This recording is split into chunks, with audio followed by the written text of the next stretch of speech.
Voilà. Donc, chers frères et sœurs, Deutéronome 22, à partir du verset 13. Nous allons comprendre beaucoup de choses là. Et quand vous comprenez ça déjà, vous allez comprendre tout ce qui Paul et le Seigneur Jésus disait déjà dans le Nouveau Testament. Si vous comprenez ce genre de choses. Alléluia. Vous ne pouvez pas comprendre le Nouveau Testament si vous ne comprenez pas ici. Alléluia. Donc, commençons. Deutéronome 22 à partir du verset 13.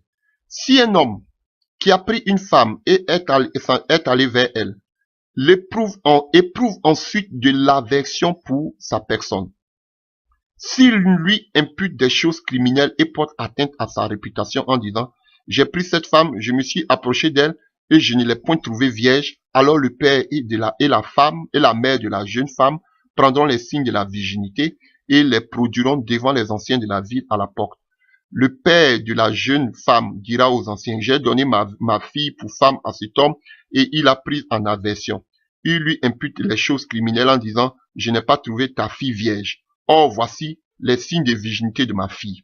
Ils déploreront son vêtement devant les anciens de la ville. Les anciens de la ville saisiront alors cet homme et le châtieront. Et parce qu'il a porté atteinte à la réputation d'une vierge en Israël, ils le condamneront à une amende de 100 sicles d'argent qu'ils donneront au père de la jeune femme. Elle restera sa femme et il ne pourra pas la renvoyer tant qu'il vivra. Vous voyez? Ce que Paul dit dans le livre de 1 Corinthiens 7 et dans le livre de Romains aussi.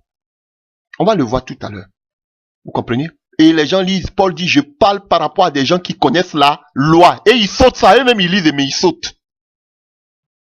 La loi.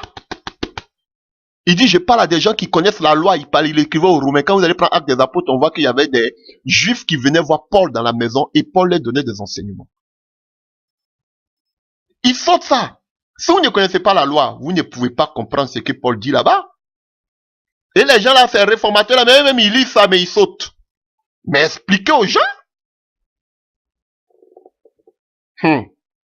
Donc, frère, tu as pris une femme. Et chez eux, ils se marient lorsque la femme est vierge. Je ne veux pas insulter les femmes. Vous êtes vierge aussi dans le nom de Jésus-Christ. Mais, on devait voir le flux. Lorsqu'il y a eu des rapports intimes, quand ils se sont mariés, on doit voir. Si le monsieur ne voit pas, il peut dire que la femme a eu des rapports cachés. On va voir ça aussi. Avant de se marier. Alléluia. Ou bien si on n'a pas vu, ou bien le mari peut l'accuser de d'autres choses. Donc, on doit aller voir que vraiment elle est vierge. Alléluia. Si elle est vierge réellement, les parents vont aller devant les sages du village, ou les anciens, dire que voilà, il a été de se foutre de ma fille, il a été ce notre déshonneur. Alléluia, pour dire que je ne lui ai pas donné une fille vierge et il doit payer 100 sicles d'argent.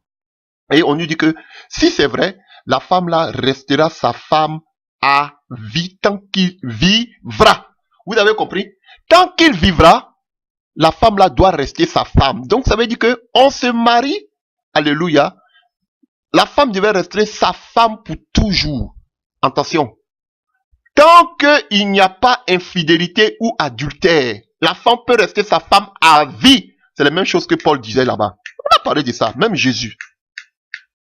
C'est la même chose. Tant qu'il n'y a pas d'adultère ou de porno, il y a tout ce que vous savez, la femme reste sa femme à vie. On ne peut pas divorcer pour un motif quelconque. Tant qu'il n'y a pas de porno, il y a. Voilà pourquoi Abigail est restée avec un homme comme il s'appelle. Comment il s'appelle celui-là? Comment il s'appelle le mari de... un homme comme Nabal. Alléluia, autant pour moi. Vous comprenez? Donc, on continue. Et il ne pourra pas l'en renvoyer tant qu'il vivra. Mais si le fait est vrai, si la jeune femme ne s'est point trouvée vierge, on fera sortir la jeune femme à l'entrée de la maison de son père. Elle sera lapidée par les gens de la ville et elle mourra parce qu'elle a commis une infamie en Israël. En se prostituant dans la maison de son père, tu ôteras ainsi le mal du milieu de toi. Tu as vu?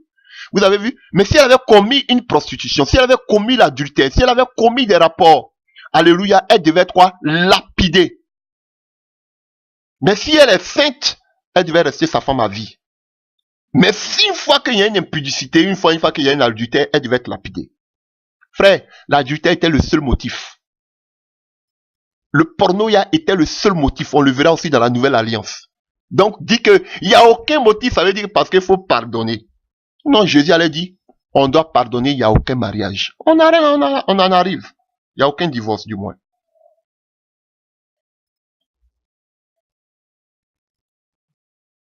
Alléluia. On continue. Au verset 12. Si l'on trouve un homme couché avec une femme mariée, ils mourront tous les deux. L'homme qui a couché avec la femme et la femme aussi. Tu ôteras ainsi le mal du milieu d'Israël. Si une jeune fille vierge est fiancée et qu'un homme la rencontre dans la ville et couche avec elle, vous les amènerez tous deux, alléluia, à la porte de la ville, vous les lapiderez et ils mourront, la jeune fille pour n'avoir pas crié dans la ville et l'homme pour avoir déshonoré la femme de son prochain. Vous avez vu? Si il prend déjà une femme qui était fiancée, alléluia, voilà pourquoi d'autres disent qu'ils étaient déjà mariés quand ils étaient fiancés. Alléluia, elle était fiancée, elle était déjà proposée à un homme.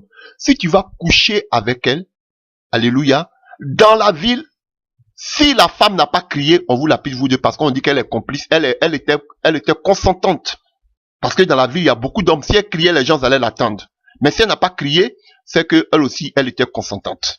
Alléluia. Donc, on doit vous tuer vous deux. Alléluia. Voici ce qui s'est passé. Alléluia. Au verset 25. Mais si c'est dans le champ que cet homme rencontre la jeune fille fiancée, lui fait violence et couche avec elle, l'homme qui aura couché avec elle sera seul puni de mort. Vous voyez? Dieu est un Dieu juste. Il accuse seulement l'homme. On doit tuer seulement celui qui a pris la femme dans les champs, parce que dans les champs, il n'y a personne. Elle va crier, personne ne va attendre. Donc, c'est lui seul qui doit être mis à mort. Mais pourquoi vous voulez punir, mettre à mort les deux personnes dans un divorce? Vous devez voir d'abord qui a raison et puis qui n'a pas raison. Mais vous dites que non, les deux, ils sont pas coupables. Les deux sont coupables. Frère, c'est la sorcellerie. Ce n'est pas bon. Ce n'est pas vrai. Alléluia. On continue.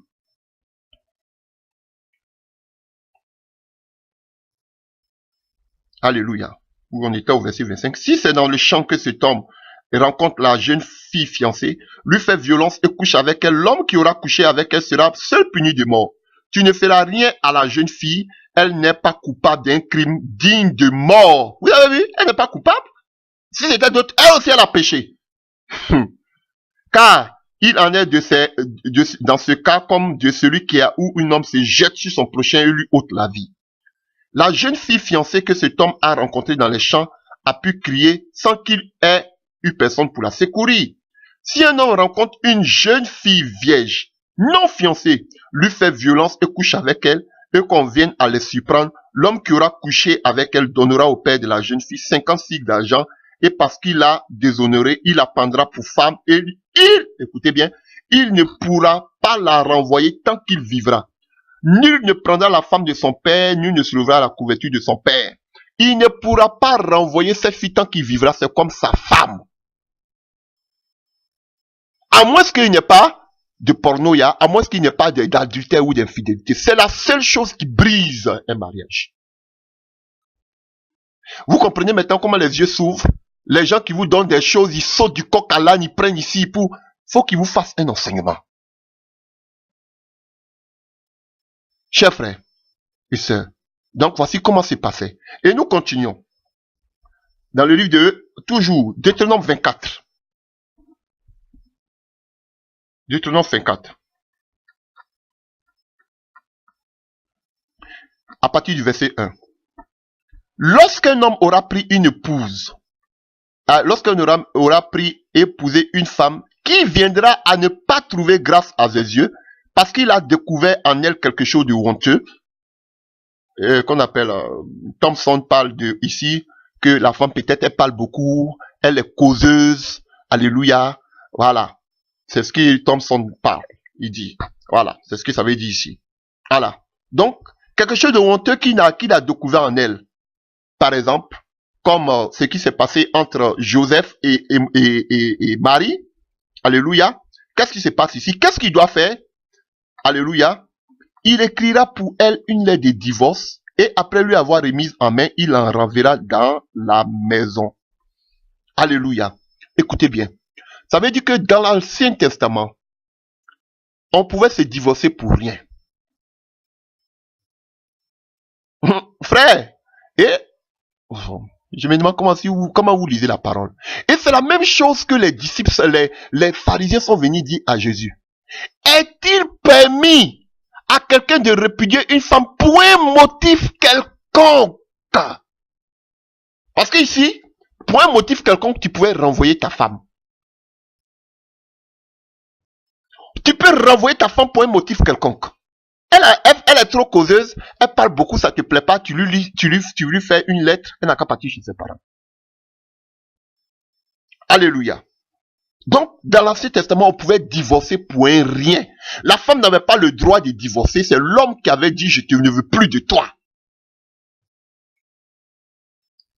Alléluia. Donc, il écrira pour elle une lettre de divorce qu'on appelle le get, que je vous expliquais tantôt. Et après lui avoir remise en main, il en renverra dans la maison, il en renverra de sa maison. Elle sortira de chez lui et s'en ira et pourra devenir la femme d'un autre homme. Vous avez compris? Ici, on ne parle pas d'adultère. Parce que si elle avait commis un adultère, on devait la tuer, la lapider. Vous avez compris? Si elle avait commis l'adultère, on devait la tuer, on devait la lapider. Mais ici, on ne parle pas d'adultère. On parle de quelque chose, la femme ne me plaît pas. Je lui ai dit de ne pas aller causer avec les voisines. Elle cause toujours avec les voisines. Elle parle trop, ou bien elle est trop claire, ça me plaît pas. Elle est trop noire, ça me plaît pas. Donc, je ne veux plus d'elle. Tu lui donnes une lettre, elle n'a qu'à partir. Mais si elle s'en va, elle peut devenir la femme d'une autre personne. Mais si elle avait commis l'adultère, elle devait tuer. Mais ici, on ne parle pas de tuer, parce qu'elle n'avait pas commis l'adultère, mais elle avait seulement commis un peut-être le mari, ton visage, il veut une femme grosse, ou bien il veut une femme mince, je vois qu'elle est mince, elle me plaît pas, je la renvoie. Mais elle peut devenir la femme d'une autre personne. Est-ce que vous arrivez à comprendre? Alléluia. Elle pourra devenir la femme, elle va de chez lui, elle s'en ira, elle pourra devenir la femme d'un autre homme. Si ce dernier homme la prend en advection, écrit pour elle une lettre de divorce, et après lui avoir remis en main, la renvoie dans sa maison, ou bien si ce dernier homme qu'il a prise pour sa femme vient à mourir, alors le premier mari qu'il a renvoyé ne pourra pas la reprendre pour femme après qu'elle ait été souillée, car c'est une abomination devant l'Éternel. Et tu chargeras point le péché, le pays devant l'Éternel ton Dieu qui te donne pour héritage. Alléluia. Est-ce que vous comprenez? Donc, c'est-à-dire que tu as pris cette femme, tu as eu des rapports intimes avec elle, tu l'as renvoyée parce qu'elle te plaît plus, parce qu'elle est, toi, tu veux femme claire, mais elle est noire, tu ne veux plus, tu dis, faut partir, je veux femme claire. Donc, tu prends ta femme claire, elle va comme ça, il y a là-bas, il y a un homme qui aime femme noire, il la prend, et un teint noir, il la prend, il la marie, et si le monsieur qui l'a pris, là aussi, là-bas, lui, il est mort, toi, maintenant, tu peux plus reprendre cette femme-là. Tu peux plus reprendre cette femme parce qu'elle a couché avec un autre homme. Elle a couché avec un autre homme. Tu peux plus la reprendre. C'est ce qu'il nous dit la Bible. Frère, si on ne comprend pas ce genre de choses, ce sera difficile pour nous. Alléluia. Mais ici, on ne dit pas que la femme a commis l'adultère. Mais, tout simplement, il ne voulait pas d'elle. Donc, il lui écrit une lettre. C'est ce qui s'est fait jusqu'à aujourd'hui dans les synagogues. Demandez à tous ceux qui viennent d'Israël. Ça s'est fait jusqu'à aujourd'hui. Et une femme est venue me voir un jour pour me raconter son problème. Elle me dit, pasteur, vous savez, il y a, en Europe ici, j'ai essayé d'aller moi-même. Vous qui dites que une seule personne peut aller demander le divorce. Elle m'a dit que elle avait connu un homme, le monsieur était vraiment bien. Elle pense que peut-être ce sont les œuvres occultes. Et elle avait un enfant que le monsieur a adopté. Et les deux, ils ont eu un enfant. Donc, elle me dit il était bien avec moi, mais je sais pas, lorsqu'il venait à la maison, je ne le sentais plus. Quand il venait à la maison, il me détestait. Je le détestais. Je ne voulais pas le sentir. Je ne veux pas le sentir. Quand il va, je me sens bien, mais il était un homme vraiment bien, affectueux, gentil. Il a même pris mon enfant comme son fils. Mais, toujours, lorsqu'il arrive à la maison, c'était toujours des histoires. Toujours des histoires. Donc, elle-même, elle avait un ras-le-bol. Elle allait demander le divorce. Alléluia. Et donc, elle m'explique. Elle me dit, donc maintenant, le monsieur, je lui ai dit, elle me pose la question, c'est-à-dire, est-ce que maintenant, elle peut se remarier? Je lui ai dit, pourquoi? Tu connais la parole de Dieu est là. C'est toi-même qui l'as poussée. Elle dit, oui, mais quand je l'ai divorcé, c'est pas parce que je commettais l'adultère. Je l'ai renvoyé parce que ça n'allait pas, c'était toujours des histoires. Je lui ai dit, mais ce n'est pas un motif de divorce. Donc, cherche à te réconcilier, comme nous dit la parole à ton mari.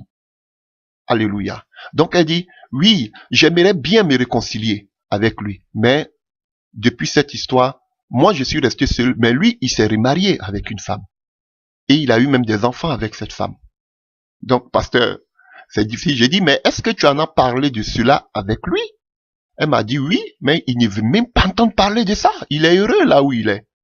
Et du coup, elle me dit, moi je suis resté. C'est vrai que je l'ai chassé. Alléluia. Vous voyez, parce que vous regardez seulement au divorce à la commune et qu'on appelle à la justice. Mais elle me dit que elle n'a rien commis. Mais lui, il allait, bien vrai qu'il y a eu des histoires, elle a mis dehors. Et elle allait seulement divorcer au niveau de la commune. Mais elle n'a pas commis d'adultère. Elle a seulement chassé de la maison. Alléluia. Mais lui, il allait maintenant coucher, il a eu maintenant, aller avoir maintenant des enfants. Il allait se remarier, avoir des enfants avec cette femme. Donc, elle, du coup, lui, c'est lui qui allait commettre, donc, même si elle était énervée qu'elle a fait le divorce. Mais, le problème, elle est toujours restée comme ça. Donc, maintenant que le monsieur, il s'est remarié là-bas, est-ce qu'elle aussi, elle peut se remarier? Frère, voici des questions qu'on entend tous les jours. Il a dit, mais c'est toi qui l'as renvoyé. Donc, que tu te réconcilies, c'est la seule chose que Paul nous dit. Donc, maintenant, si tu veux, elle dit, j'ai essayé de me réconcilier, mais il ne veut même pas parce qu'il est marié, il est heureux. Mais il paye toujours ses enfants, c'est ce qu'il m'a dit. Elle m'a dit. Je lui ai dit en ce moment-là, je suis désolé, elle est toute triste. Mes frères, ce sont des situations comme ça que nous avons tous les jours. Voilà pourquoi je vous dis toujours, faites-le cas par cas. Voilà pourquoi aussi beaucoup de personnes aussi, pour avoir la liberté, ils poussent les autres à l'erreur. Combien l'erreur? J'ai des témoins, c'est fini. Non. Même s'il commet l'erreur, qu'il vient, qu'il est sincère, tu dois aussi le pardonner. Alléluia. Mais s'il persiste, il continue, parce que si c'est aussi facile de dire, oui, je vais faire, puis tu vas me pardonner. Je fais une fois, ah chérie, pardon, je vais plus recommencer. Je m'en vais, je fais deuxième fois, chérie, je vais plus recommencer. Je fais une troisième fois, chérie, je vais plus recommencer. Ah, on connaît la parole, elle est là. Ah, toi, tu connais la parole, pourquoi tu trompes ta femme? Ah, frère! Donc, c'est un sujet épineux, complexe. Une fois, on peut comprendre. Mais quand ça devient continuel, frère, et vous dites que non, on peut pas divorcer, tu dois tenir. Tu dois tenir, frère, c'est la sorcellerie, ce n'est pas biblique, ce que vous dites. Si vous l'avez fait, votre femme vous a pardonné, ne croyez pas que ce sera chose. Il y a des femmes déjà, dès que elle donne tout à son homme, dès que le monsieur la trompe, elle est cassée, elle n'a plus l'envie. Il y a des femmes comme ça.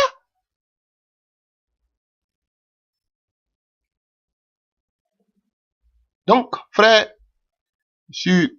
excusez-moi si je suis un peu dur, mais c'est ce que je veux dire, c'est ce que la parole, nous sommes tous dedans, je suis un homme aussi, hein.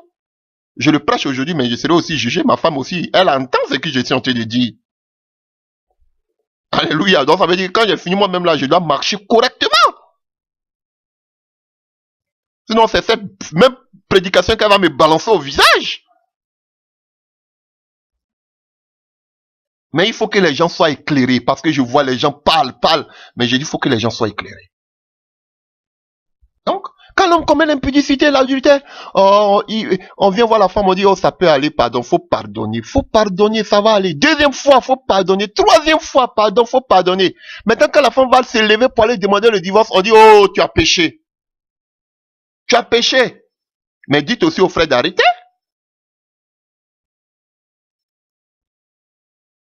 Alléluia. Et c'est là que je vois cette hypocrisie. Plein de pasteurs qui sont en train de commettre l'impudicité, l'adultère avec les filles dans l'église, dans les bureaux. Ça là, ils continuent de prêcher. Vous ne dites pas que c'est mauvais, hein? Il n'a qu'à se repentir.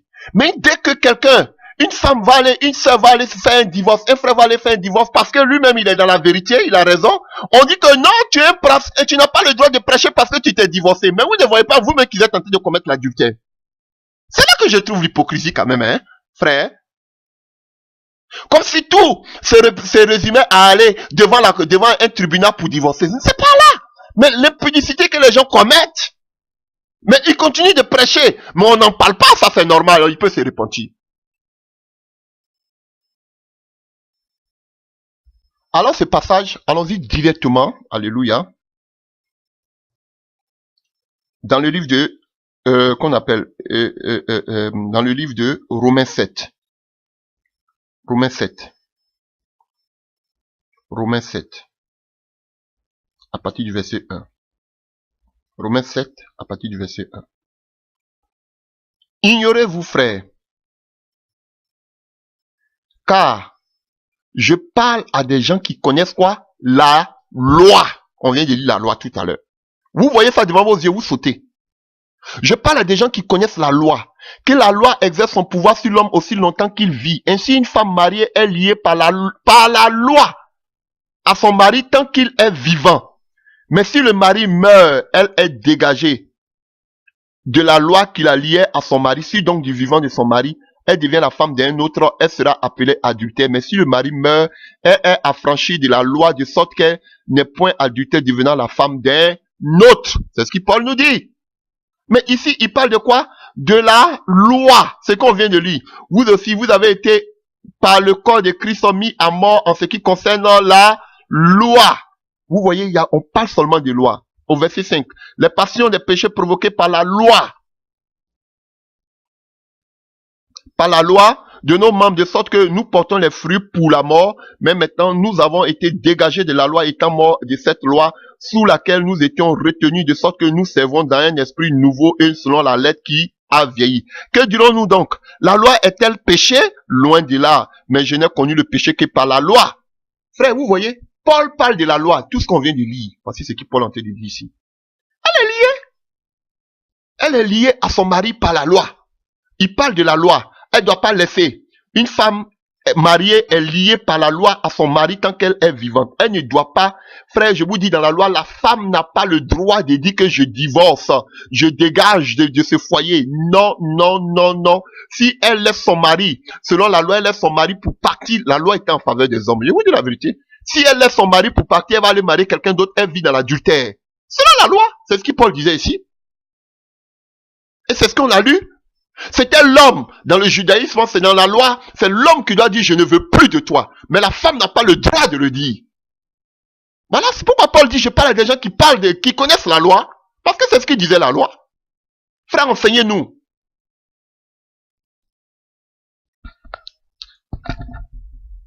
Alléluia. Alors que Galates 5, verset 18 nous dit que si nous marchons par l'esprit, nous sommes plus sous la loi. Donc, frère, c'était ce que je voulais dire. On retourne encore dans la loi. Alléluia. Donc, vous voyez, le livre des choses, hein, Romains 7 là, Paul nous parle d'ici. Par la loi, la femme est liée à son mari. Elle ne doit pas le laisser. Dans la loi, la femme ne doit pas dire que je divorce. Si tu divorces, tu restes comme ça. Ah oui, frère. C'est ce qui disait la loi. C'est l'homme qui doit dire à partir d'aujourd'hui, je ne veux plus de toi. Mais la femme ne doit jamais le dire. Voilà pourquoi Abigail était toujours un Nabal. Mais c'est lorsque il est mort que tu devais être libre. Et encore là, on a vu, même quand il est mort, tu dois rester encore avec son frère si vous n'avez pas vu d'enfant. Tu dois rester encore avec son frère. Tu vas rester toujours dans la famille. Prenons le livre maintenant des Nombres. Nombre 5. Nombre 5 à partir du verset 11. Nombre 5 à partir du verset 11. L'Éternel parla à Moïse et dit, parle aux enfants d'Israël et tu les diras. Si une femme se détourne de son mari et lui devient infidèle, ça veut dire que si une femme trompe son mari, alléluia, si un autre commence avec elle, et que la chose soit cachée aux yeux de son mari, si elle s'est souillée en secret, donc ça veut dire que on peut même se souiller en secret. Frère, écoutez, hein, voici ce que la loi dit. Donc vous pensez qu'aujourd'hui, pourquoi on dit qu'il y a adultère, faut le prendre dans le lit conjugal, ou faut l'attraper. Ça c'est le code pénal de l'Afrique. Ici là, on dit que même le monsieur peut se cacher, la femme peut se cacher, se souiller en secret. Alléluia. Que même le mari ne sache même pas. Écoutez ce qui se faisait. Alléluia. Verset 13. si un autre a commerce avec elle, et que la chose soit cachée aux yeux de son mari, si elle s'est souillée en secret sans qu'il ait des témoins contre elle, vous avez vu, les témoins aussi étaient importants, sans qu'il y ait des témoins contre elle, et sans qu'elle ait été prise sur le fait, et si le mari est saisi d'un esprit de jalousie et a des soupçons sur sa femme qui s'est souillée, ou bien qui s'est saisi d'un esprit de jalousie, il a des soupçons sur sa femme qui ne s'est point souillée, cet homme amènera sa femme au sacrificateur et apportera en offrande pour elle un dixième d'épha de farine d'orge et n'y apprendra point d'huile et n'y mettra point d'accent car c'est une offrande de jalousie ou une offrande de souvenir qui rappelle une iniquité. Le sacrificateur la fera approcher et la fera tenir debout devant l'Éternel. Le sacrificateur prendra de l'eau sainte dans un vase de terre, il prendra de la poussière sur le sol du tabernacle et la mettra dans l'eau. Le sacrificateur fera tenir la femme debout devant l'Éternel. Il découvrira la tête de la femme et lui découvrira. Ça veut dire qu'elles étaient voilées. Donc les femmes en Israël étaient voilées. Il découvrira la tête de la femme et lui posera sur les mains l'offrande de souvenir, l'offrande de jalousie. Le sacrificateur aura dans sa main les eaux amères qui apportent la malédiction. Le sacrificateur fera jurer la femme et lui dira, si aucun homme n'a couché avec toi. Vous voyez, le coucher, ça veut dire quelque chose d'illégal. A couché avec toi. Et si étant sous la puissance de ton mari, tu ne t'es point détourné pour te souiller, ces eaux amères qui apportent la malédiction ne te feront point funeste. Mais si, étant sous la puissance de ton mari, tu t'es détourné et que tu t'es souillé, et si un autre homme que ton mari a couché avec toi, et le sacrificateur fera jurer la femme avec un serment d'imprécation, lui dira que l'Éternel te livre à la malédiction et à l'exécration au milieu de ton peuple, en faisant dessécher ta cuisse et enfler ton ventre, et que les eaux qui apportent la malédiction entrent dans tes entrailles pour te faire enfler le ventre et te sécher la cuisse. Et la femme dira Amen, Amen. Alléluia. Le sacrificateur écrira ses imprécations dans un livre, puis les effacera avec les eaux amères. Et il lui fera boire la femme les eaux amères qui apportent la malédiction, et les eaux qui apportent la malédiction entreront en elle pour produire l'amertume. Le sacrificateur prendra les mains de la femme à l'offrande de la jalousie, agitera l'offrande du côté et d'autre devant l'Éternel, et vous ferez sur l'Éternel. Le sacrificateur prendra une poignée de cette offrande comme souvenir et la brûlera sous l'autel, et après cela qu'il fera boire les eaux de la mer. Quand il lui fera faire boire les eaux, il arrivera, si elle s'est souillée et a été infidèle à son mari, que les eaux lui apportent la malédiction, entrera en elle pour produire l'amertume, son ventre s'enflera, sa cuisse se desséchera, et cette femme sera en malédiction au milieu de son peuple. Mais si la femme ne s'est point souillée et qu'elle s'est fait pure, elle sera reconnue innocente aux yeux des enfants. Vous voyez, frère? Donc ici, on avait toujours besoin des témoins. On va parler des témoins tout à l'heure. On avait toujours besoin aussi des témoins, sinon ce serait facile. Alléluia. Donc, mais si cette femme avait commis l'adultère en secret, que le mari, il soupçonne que la femme est devenue bizarre. Elle ne veut plus avoir des rapports intimes avec moi. Elle est devenue bizarre, j'ai plus d'intention. Vous voyez, beaucoup d'hommes remarquent ça dans leur foyer, que quelque chose ne se va pas. Il peut aller vers le sacrificateur ou bien maintenant les rabbins, dire qu'il y a quelque chose qui ne va pas avec ma femme. Et alléluia, on lui faisait boire de l'eau de malédiction, une offrande de jalousie. Et si elle avait commis vraiment, son ventre allait s'enfler, sa cuisse allait se dessécher. Vous voyez? Donc, c'était pas toujours, même si tu avais seulement un soupçon, tu devais amener la femme. Vous voyez, la femme était comme, vous voyez? Frère, je vais pas vous, les sœurs, je vais pas mettre la colère en vous, mais c'était ça. Alléluia. Donc, pour un petit soupçon, tu devais amener ta femme devant le sacrificateur pour lui faire boire l'eau de malédiction. Si elle changeait, son caractère changeait. Alléluia. Donc, mais s'il y avait des témoins, on la lapidait. Mais s'il n'y a pas de témoins que tu as un soupçon, tu lui fais boire l'eau de malédiction. Vous voyez? Et ça, vous voyez que les hommes sont épargnés, hein? Parce que la polygamie aussi était normalisée, c'était normal. Vous voyez que les hommes, dans tout ça, les hommes sont épargnés, c'est les femmes seulement. Alléluia. Voilà pourquoi beaucoup attaquent les hommes aujourd'hui, parce qu'ils sont encore sous la loi. Ils pensent que c'est seulement que les hommes. Mais aujourd'hui, de nos jours, mes frères, ce sont les femmes qui répudient les hommes. Je vous dis, Regardez partout, allez-y, vous renseignez partout, il y a des divorces, ce sont les femmes. Alléluia. Vous avez vu, chers frères et sœurs, dans ce que nous venons de lire, on nous parle des témoins. Des témoins. Il fallait avoir des témoins. Parce qu'aujourd'hui, beaucoup ont divorcé. Alléluia. Ils divorcent. Alléluia. Et pour sans motif, sans raison biblique. La seule raison biblique, c'est l'adultère. Et si la personne encore commet l'adultère, tu dois encore, si la personne est sincère, tu dois la pardonner.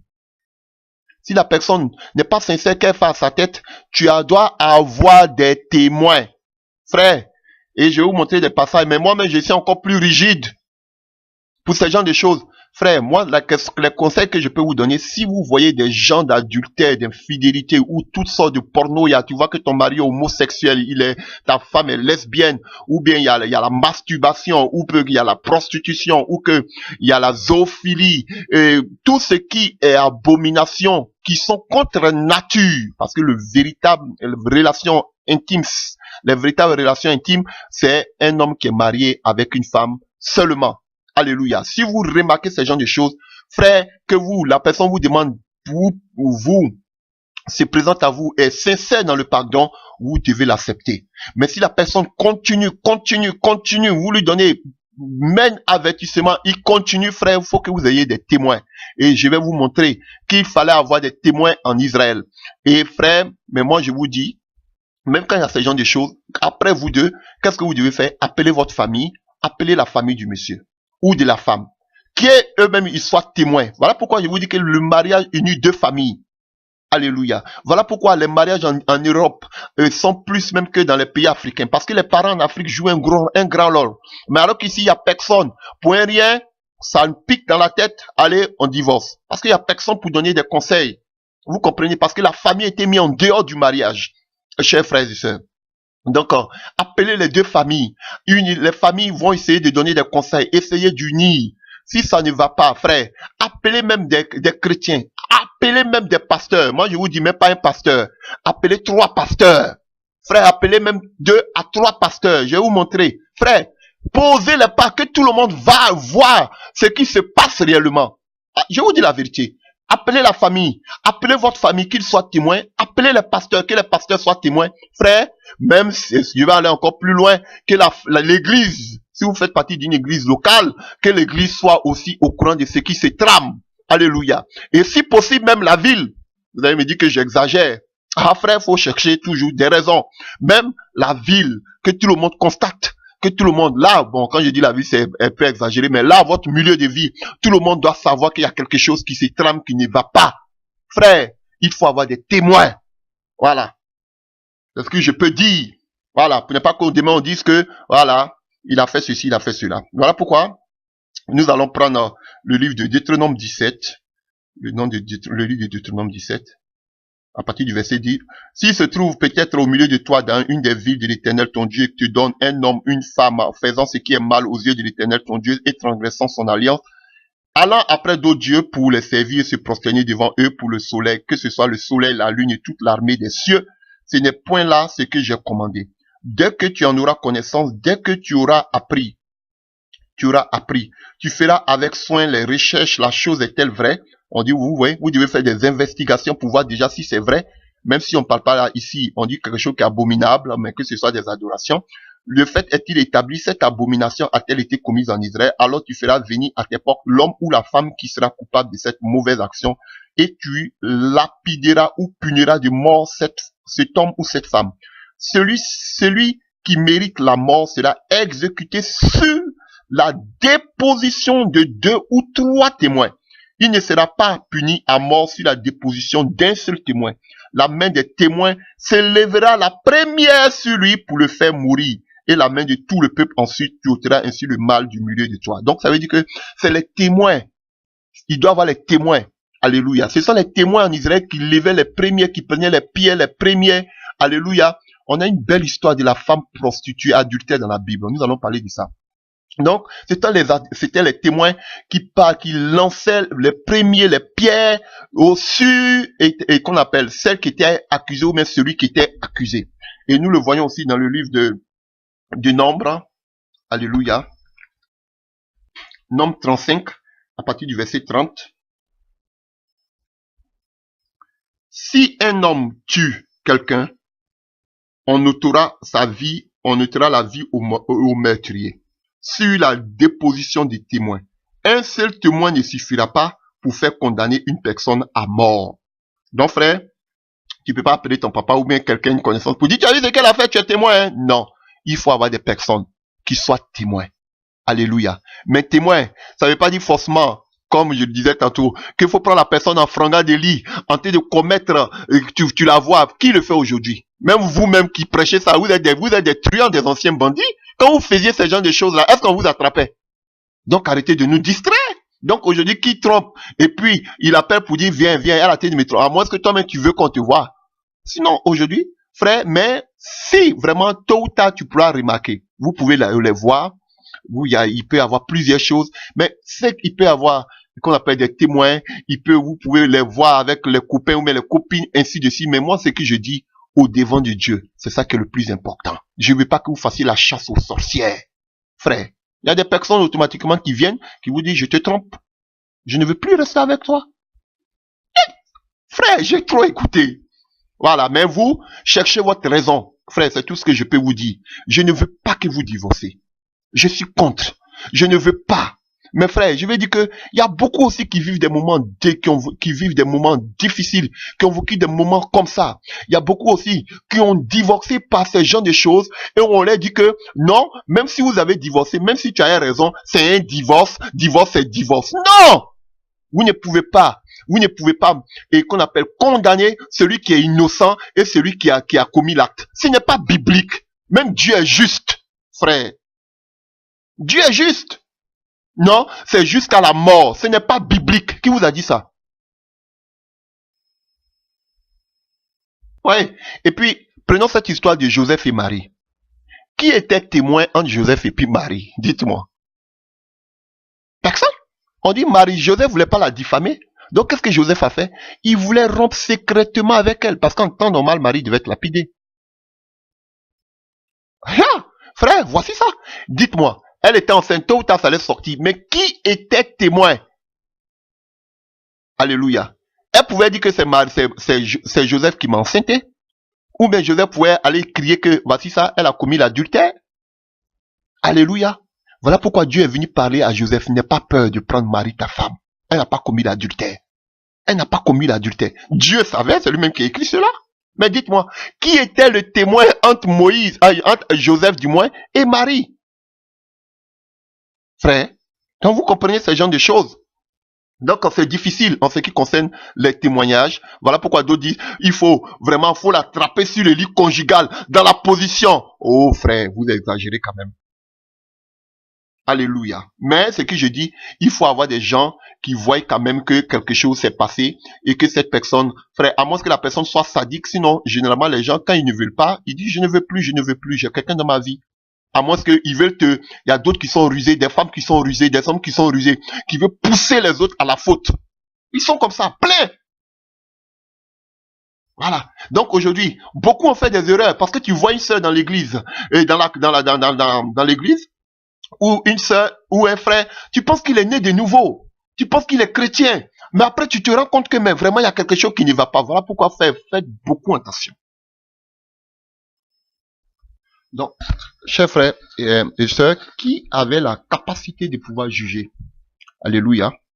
Et quand nous prenons le livre de Deutéronome 17, à partir du verset 8 à 10, Deutéronome 17, verset 8 à 10, si une cause relative à un meurtre, à un différend, à une blessure te paraît trop difficile à juger et fournir en matière de contestation dans les portes, tu te lèveras et tu monteras au lieu de l'Éternel ton Dieu choisi.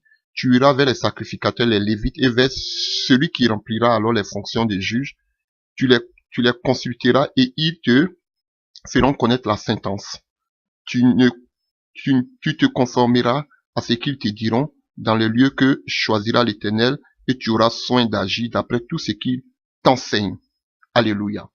Donc, vous comprenez que c'était les sacrificateurs, les lévites qui avaient la charge, alléluia, de donner la sentence de mort. Alléluia. Donc au temps de Moïse, il y avait les 70 anciens Alléluia. Donc, et vous vous souvenez au temps de Jéthro avec les anciens, le conseil. Donc, autant avec lorsque le temple fut créé, on avait on avait les juges qui étaient établis dans les tribus. Alléluia. Et dans le temple maintenant, on avait les sacrificateurs, les lévites. Et du temps de Jésus, c'était le Sanhédrin. Alléluia. Et c'était eux qui jugeaient dans le temple. Et depuis la destruction du temple, le Sanhédrin n'existe plus. Alléluia. Donc, vous comprenez, c'était eux qui avaient la compétence de juger. Alléluia. De juger. Donc, et où on devait les tuer ou bien les choses, c'était toujours en dehors du camp. Selon Nombre 15, verset 35 à 36, on devait les tuer en dehors du camp, on devait les lapider. Alléluia. Donc, mais il fallait la déposition de 2 personnes ou de 3 personnes. Alléluia. Une seule personne ne suffisait pas. Alléluia. Donc, chers frères et sœurs, en grosso modo, c'est ce que je pouvais dire en ce qui concerne, qu'on appelle la loi. Alléluia. Donc, la loi était vraiment, si je peux le dire comme ça, en faveur des hommes. Donc c'était eux qui étaient habilités à dire qu'ils ne voulaient plus d'une sœur ou d'un frère, et d'une sœur du moins, mais la femme n'avait pas le droit de dire qu'elle ne voulait pas de telle personne. Alléluia. Donc, ceci étant, nous allons entrer de plein feu dans la nouvelle alliance, dans le Nouveau Testament. Et nous allons entrer sur un enseignement, parce qu'on nous parle d'une femme adultère. Alléluia. Donc, nous allons prendre ce passage rapidement. Donc, il y avait plusieurs événements d'inceste, d'adultère dans l'Ancien Testament. Alléluia. Beaucoup ont été lapidés, comme le roi David, comme ça, qui a commis avec Bathsheba, lui aussi n'a pas été lapidé. Alléluia. Mais maintenant, sur la grâce, comme on le dit, alléluia, ou dans le Nouveau Testament, dans la Nouvelle Alliance, qu'est-ce que nous dit la Bible? C'est ce que maintenant nous allons essayer de voir. Et je voudrais commencer comme ça dans le livre de Matthieu 18, à partir du verset 15, Matthieu 18 à partir du verset 15. Si ton frère a péché, va et reprends-le, seul à seul. S'il t'écoute, tu as gagné ton frère. Mais s'il n'écoute pas, prends avec toi 1 ou 2 personnes, afin que toute l'affaire se règle sous la parole de 2 ou 3 personnes. S'il refuse de les écouter, dis à l'église, et s'il refuse aussi d'écouter l'église, qu'il soit pour vous comme un païen et un péager. Alléluia, un péager. Vous comprenez? Donc, c'est la procédure que je vous donnais. Tu essaies de régler. Alléluia, reprends-le. Ça veut dire convainc, essaie de le convaincre. S'il n'écoute pas, si la personne n'écoute pas, l'homme ou la sœur n'écoute pas, essaie d'avoir 2 ou 3 témoins. S'il ne veut pas, frère, faut qu'il y ait l'église. Alléluia, l'église aussi soit là. Alléluia, pour voir. Alléluia. Et si cette personne ne veut pas, confier-les au diable. Abandonnez la personne. Parce que vous avez posé tous les actes. Mais il dit que tu dois te mettre, tu dois mourir. Parce qu'on te dit, ah non! Non, frère, faut que tout le monde ait des témoins. Mais ça concerne seulement que le pornoïa. Alléluia. Seulement que le pornoïa. Voilà. C'est ce que je voudrais dire. Alléluia. On peut pas divorcer sur un autre motif. C'est pas biblique. Il n'y a pas un autre motif pour lequel on peut divorcer si seulement que ce n'est que l'adultère. Alléluia. Si ce n'est pas que des choses telles que des immoralités sexuelles, telles que l'homosexualité, et tu vis avec un homme qui est homosexuel, on peut pas divorcer. Frère, si quelqu'un, ton mari, ou même le monsieur, ou même ta femme, elle couche pas avec les animaux. Oui, c'est ça les choses. La masturbation, l'homosexuel, la sodomie. Alléluia. Tout ça, c'est l'immoralité sexuelle. En tout cas, la masturbation, je sais que beaucoup le font dans les couples. Beaucoup. D'autres sont accros. Frère, je vous dis, ils peuvent pas s'en passer. Pourtant, ils disent qu'ils sont chrétiens. De nos jours, qui est chrétien? On va vous dire que oui, vous êtes mariés devant le Seigneur, frère. Mais qui est chrétien aujourd'hui? Alléluia. Beaucoup qui sont mariés, qui font encore des rapports qu'on appelle par la voie anale. Alléluia. Vous voyez? La masturbation. Voilà. Donc, on assiste à tout, hein, frère, aujourd'hui. Voilà. Voilà, je voulais faire aussi une proposition. Je voudrais vous dire quelque chose, c'est que aujourd'hui les Juifs ne condamnent plus les femmes adultères. ça ne se fait plus. À mort, on ne le fait plus, les Juifs ne le font plus. Alléluia. Par manque de tribunal compétent. Et vous pouvez le voir dans le livre de Deutéronome 17 à partir du verset 10. Alléluia. Donc c'était qu'on appelle, il devait avoir un tribunal compétent pour juger, mais il n'y a plus de tribunal depuis la destruction du temple. Donc on ne condamne plus les femmes adultères en Israël. Alléluia. On peut les répudier, mais on ne les condamne plus. Alléluia. Alléluia. Alléluia.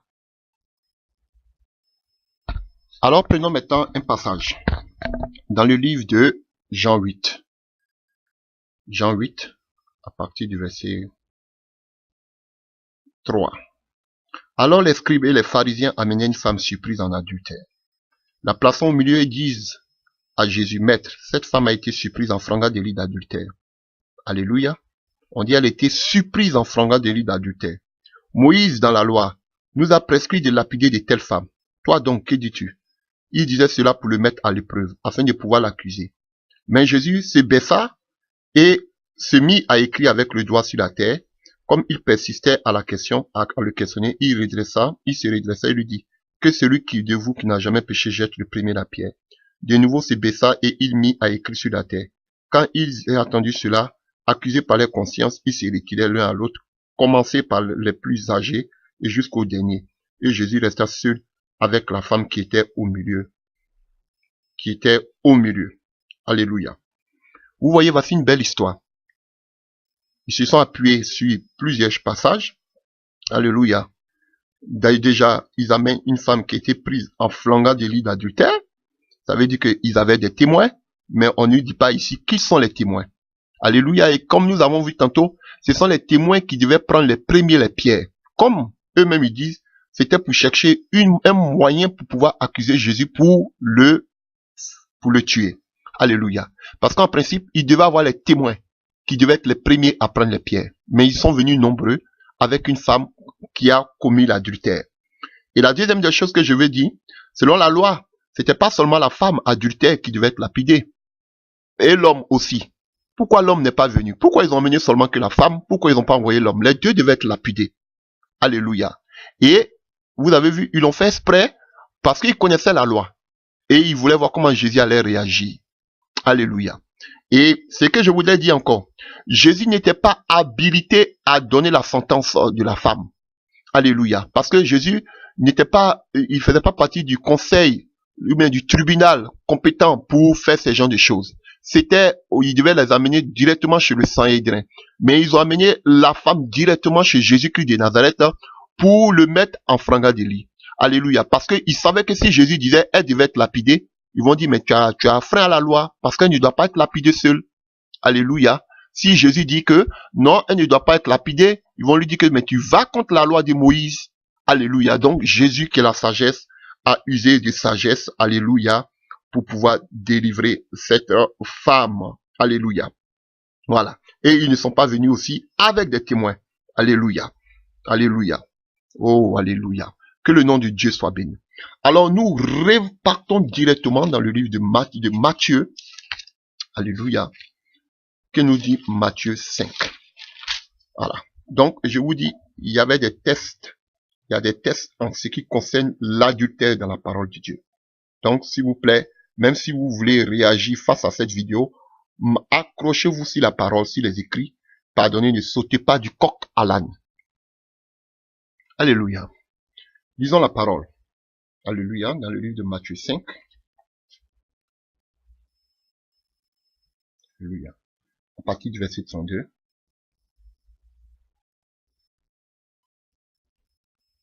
À partir du verset 31. Il a été dit que celui qui répudie sa femme lui donne une lettre de divorce. Ce que nous avons vu dans le livre de Deutéronome 24, à partir du verset 1 à 4. Mais moi, je vous dis, quiconque répudie sa femme, sauf pour cause d'infidélité, alléluia, l'expose à devenir adultère, et celui qui épouse une femme répudiée commet un adultère. Alléluia. Alléluia. N'oublions pas que Jésus parle ici aux Hébreux, aux Israélites, aux Hébreux. Alléluia. Et Le mot grec ici, qui parle de ce qu'on appelle ce mot-là, et infidélité là, alléluia, fait allusion en particulier à, qu'on appelle, à des prisonniers.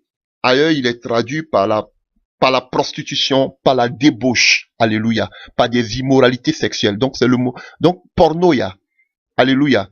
Vous comprenez? Donc, Jésus nous dit ici, dans le livre de Matthieu 5, que, alléluia, il était dit que tu dois donner une lettre.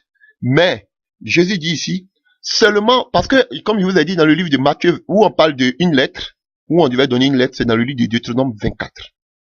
Alléluia. Dans le livre de Deutéronome 24. Mais ici, qu'est-ce que le Seigneur nous dit? Le Seigneur nous dit que non, non, non, non, non, on ne peut pas répudier une femme comme ça. Le seul motif pour lequel on peut répudier une femme, faut qu'il y ait le pornoïa. Alléluia. Faut qu'il y ait une immoralité sexuelle. C'est la seule chose qui fait qu'on peut répudier une femme. Mais on sait qu'aujourd'hui, mais ce n'est plus les hommes qui répudient les femmes, ce sont les femmes aujourd'hui qui répudient les hommes. En tout cas, en Europe. Voilà. Donc frère, tu ne peux pas divorcer pour un motif quelconque, comme étant sous la loi. Voilà pourquoi vous ne voulez pas quitter sous la loi. Mais Jésus dit maintenant, nous qui suivons Jésus, Jésus nous dit, seul pour motif de règlement sexuel. Alléluia. Et cela englobe beaucoup de choses. Je vous ai cité, je ne vais pas encore citer. L'homosexualité, par exemple, la masturbation. Vous voyez comme ça des gens qui se masturbent comme ça devant l'écran, devant l'ordinateur. Et vous allez dire que ce monsieur-là aussi, il est marié. Parce que quoi? Oh, il a qu'à se repentir. Parce que quoi? Il n'a pas divorcé. Mais ce qu'il fait là, c'est pas pire même qu'elle fait une lettre de divorce à la justice.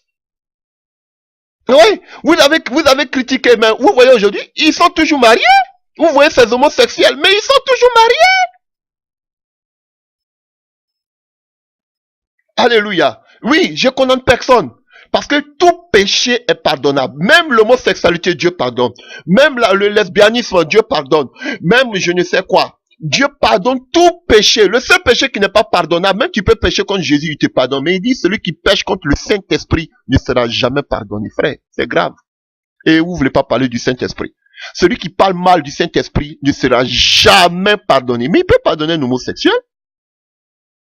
Il peut pardonner quelqu'un qui se masturbe. Alléluia. Mais ici, alléluia, le Seigneur le dit, seul pour motif de pornoïa. Pourquoi? Parce que c'est une alliance, le mariage. Dès que déjà tu formes un seul corps avec ta femme, tu fais encore avec une autre personne, tu formes, cette union déjà se brise. Si elle te pardonne, ça répare.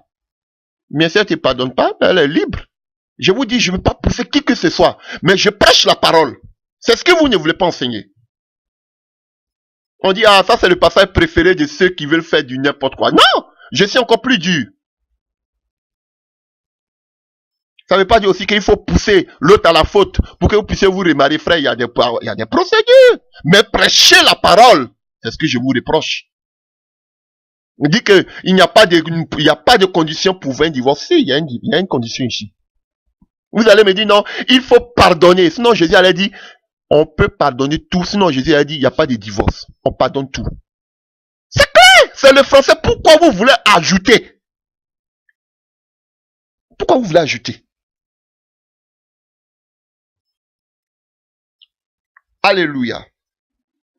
Donc, frère, c'est ce qui Jésus, le Seigneur, nous dit ici, on ne peut pas.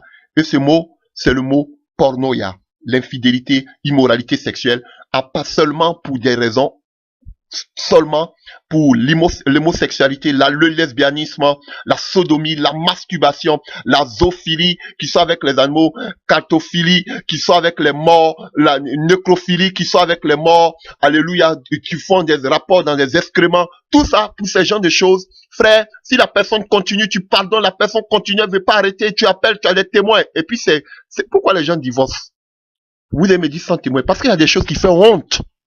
Quoi, on ne peut pas expliquer. Tu vas expliquer, tu vas chercher des témoins. Tu vas lui aller dire que mon mari se masturbe tous les jours. Il ne veut pas arrêter. Mais il a besoin de délivrance, il ne veut pas être délivré. Ça là, tu ne peux pas expliquer ça à quelqu'un. Tu vas le dire à quelqu'un, à des témoins que ma femme se masturbe tous les jours. Tu vas l'expliquer ça à qui? À frère, voilà pourquoi je vous dis, faites le cas par cas. Frère, je t'ai écouté trop de choses. Tu es là, ta femme se masturbe à longueur de journée. Tu vas aller parler de ça. Non, je cherche des témoins. Frère, ma femme se masturbe. Frère, c'est Dieu seul qui est sur son trône qui voit beaucoup de choses. Alléluia.